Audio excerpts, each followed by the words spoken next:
હવે છોલા હોય કે ચોળા, સફેદ ચણા હોય કે કાળા ચણા, બધું મજેદાર બનશે. સમાચારની શરૂઆત કરીએ ગોવા અગ્નિકાંડથી, જેમાં વધુ 2 આરોપીઓની ધરપકડ કરી લેવામાં આવી છે. જેમાં જે મુખ્ય આરોપીઓ છે થાઈલેન્ડથી લુથરાભાઈઓની ધરપકડ કરવામાં આવી છે. થોડી જ વારમાં સીએમ, ચીફ સેક્રેટરી, ડીજીપી સહિતના અધિકારીઓની એક બેઠક યોજાશે. થાઈલેન્ડથી આરોપીઓને ગોવા લાવવા પર આ બેઠકમાં ચર્ચા કરાશે. ગોવાના ક્લબમાં આગ લાગવાથી 25 લોકોના મોત થયા હતા. જે મામલે કાર્યવાહીનો ધમધમાટ શરૂ કરવામાં આવ્યો હતો. જોકે જે મુખ્ય આરોપીઓ હતા, જેમની આ ક્લબ હતી, તે લુથરા બ્રધર્સ, તેઓ થાઈલેન્ડ ભાગી ચૂક્યા હતા. જે દિવસે ઘટના ઘટી તેની વહેલી સવારે જ બંને સીધા જ ફ્લાઇટથી ફુકેત પહોંચ્યા હતા, જ્યાંથી તેઓની ધરપકડ કરી લેવામાં આવી છે. અને હવે આ ધરપકડ બાદ તેઓને ગોવા લાવવાની તજવીજ હાથ ધરવામાં આવશે. તેને લઈને જ બેઠકોનો સિલસિલો પણ શરૂ કરવામાં આવ્યો છે. જણાવી દઈએ, થોડા દિવસ અગાઉ ગોવાની એક ક્લબ જે છે રોમિયો લેન, તેની અંદર આગ ભભૂકી ઉઠી હતી અને તેમાં 25 લોકોના મોત થયા હતા. ત્યારબાદથી જ પોલીસ દ્વારા તપાસનો ધમધમાટ શરૂ કરવામાં આવ્યો હતો.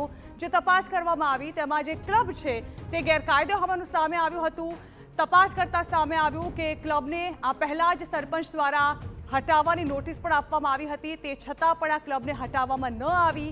તે ધમધમી રહી હતી અને આખરે આગની દુર્ઘટનામાં 25 લોકોના મોત થયા.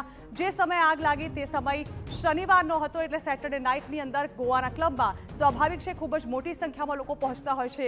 એકાએક આગ લાગી અને જે પ્રકારે ધુમાડો ત્યાં પ્રસરી ગયો હતો, જે અંદર અને બહાર આવવાના અલગ અલગ રસ્તાઓ હતા તે પણ ખૂબ જ સાંકડા હતા, જેને કારણે ગુંગળાવાથી 25 લોકોના મોત થયા. આ અંગે વધુ માહિતી આપવા सीधा જ हमारा संवाददाता जितेंद्र शर्मा पास है. जितेंद्र, 2 जो मुख्य आरोपी है उनको भी पकड़ा गया है थाईलैंड से. अभी एक महत्वपूर्ण बैठक भी चल रही है. जानना चाहेंगे क्या अंदाजा लगा सकते हैं इस बैठक के दौरान? जी बिल्कुल, देखिए गोवा पुलिस की बाकायदा एक बैठक चल रही है. वो इस बात को लेकर कि अगर इनको डिपोर्ट किया जाता है तो किस तरीके से इनको कस्टडी में लिया जाएगा और आगे लाइन ऑफ इन्वेस्टिगेशन होगा क्या. लेकिन फिलहाल जो खबरें अभी आ रही हैं कि दरअसल जो थाईलैंड पुलिस है उसने लूथरा ब्रदर्स को फुकेट के अंदर हिरासत में ले लिया है. उन्हें जल्द एयरपोर्ट लाया जाएगा, जहां इमिग्रेशन डिपार्टमेंट के जरिए उन्हें डिपोर्ट करने की कवायद शुरू कर दी जाएगी. तो फिलहाल गोवा पुलिस अपनी तैयारी लगभग पूरी कर चुकी है कि अगर इन्हें हिंदुस्तान में शाम तक डिपोर्ट किया जाता है तो इनकी एयरपोर्ट से अरेस्टिंग की जाएगी और उसके बाद इनको कोर्ट में पेश कर इनकी रिमांड लेने की कोशिश की जाएगी. जी बिल्कुल जितेंद्र, धन्यवाद. तो ગોવાના અગ્નિકાંડના જે મુખ્ય આરોપીઓ છે થાઈલેન્ડથી ધરપકડ કરાયા બાદ હવે જે બેઠક ચાલી રહી છે સીએમની અધ્યક્ષતામાં, તેમાં તેઓને ગોવા લાવવા પર ચર્ચા કરવામાં આવી શકે.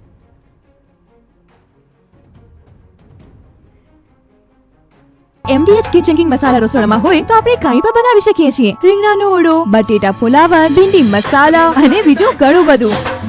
MDH